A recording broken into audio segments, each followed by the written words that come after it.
நீலகிரி, தேனி, திண்டுக்கல், கோவை உள்ளிட்ட மாவட்டங்களில் இன்று கனமழைக்கு வாய்ப்பிருப்பதாக சென்னை வானிலை ஆய்வு மையம் தெரிவித்திருக்கிறது. இதுகுறித்தான கூடுதல் விவரங்களுடன் இணைகிறார் எமது செய்தியாளர் ஷெலினா. வணக்கம் ஷெலினா. தமிழ்நாட்டில் உள்ள எந்தெந்த மாவட்டங்களுக்கு மிக கனமழைக்கான எச்சரிக்கை விடுக்கப்பட்டிருக்கிறது? விவரங்களை சொல்லுங்க. தமிழகத்தில் கோடை வெயிலின் தாக்கம் என்பது தற்பொழுது குறைய தொடங்கி ஒரு சில மாவட்டங்களில் தொடர்ச்சியாக மழை என்பது பெய்து வருகிறது. இந்த நிலையில் குறிப்பாக இன்று பொறுத்தவரையிலும் தமிழகத்தில் காரைக்கால் உள்ளிட்ட பகுதிகளில் ஏற்கனவே மழை என்பது பெய்து வரக்கூடிய நிலையில் கன்னியாகுமரியில் இன்று கனமழை முதல் மிக கனமழைக்கு வாய்ப்பிருப்பதாக சென்னை வானிலை ஆய்வு மையம் தெரிவித்திருக்கிறது. அதே போல திருநெல்வேலி, தூத்துக்குடி, தென்காசி, விருதுநகர், தேனி, திண்டுக்கல், கோவை, நீலகிரி ஆகிய பகுதிகளில் கனமழை பெய்ய வாய்ப்பிருப்பதாகவும் சென்னை வானிலை ஆய்வு மையம் தெரிவித்திருக்கிறது.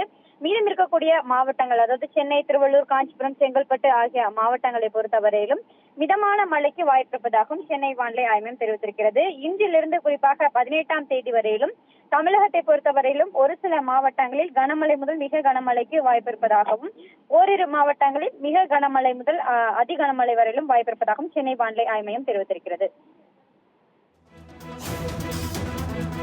தகவல்களுக்கு நன்றி ஷெலினா.